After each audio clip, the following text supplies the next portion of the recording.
Thomas Soto. Le vrai faux de l'info de la matinale, Jean-Philippe Ballas, bonjour. Bonjour Thomas, bonjour à tous. Ce matin, prof, les agrégés et les autres. Avec un agrégé justement, Bruno Le Maire, candidat à la primaire chez les Républicains, invité sur France 5, on parle temps de travail. Ceux qui travaillent aujourd'hui le plus sont les enseignants du primaire. Ils font 27 heures par semaine.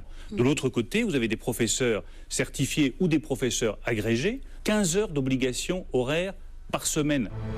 27 heures pour les enseignants du primaire, 15 heures pour les agrégés. Injustice pour Bruno Le Maire, mais est-ce qu'il dit vrai ou est-ce qu'il dit faux, le candidat à la primaire ? Alors sur le papier, Thomas, c'est vrai. Dans les faits, c'est beaucoup moins marqué. Pour bien comprendre, nous parlons ici des heures de présence en cours, devant les élèves. On ne tient pas compte de tout ce qu'il y a avant et après.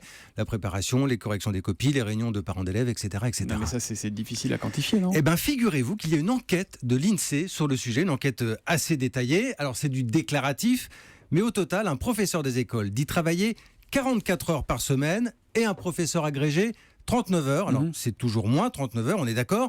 On voit tout de même que l'écart se réduit assez nettement. Et, soit dit en passant, cette étude tord le cou aux idées reçues qui voudraient que les profs travaillent toujours moins que les autres Français. Bon, mais il y a des gens qui vous écoutent ce matin et qui se disent « Moi aussi, je prends parfois du travail à la maison et c'est pas non plus comptabilisé. » On est d'accord. Alors, sauf que pour les enseignants, Thomas, j'ai envie vraiment de dire que ce temps supplémentaire, il est incompressible et il est régulier, y compris pendant les vacances scolaires.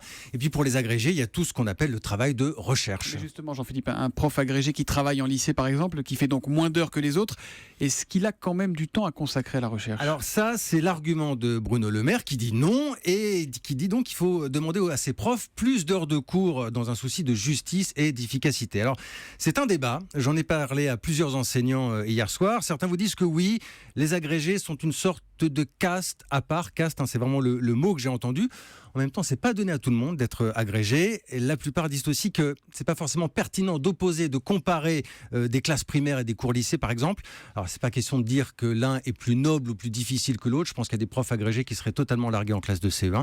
C'est juste des métiers finalement très différents. Et ce qui est vrai aussi, c'est que des copies, ça se corrige et ça prend du temps et ça se fait à la maison, et que des cours, ça se prépare, et c'est pour ça Exactement. que très souvent, il faut pas l'oublier, ils sont très bons, les cours en France donnés par nos enseignants. Le vrai faux de l'info de la matinale, c'est tous les jours à 7h40 sur Europe 1 avec Jean-Philippe Ballas. À demain, Jean-Philippe. À demain.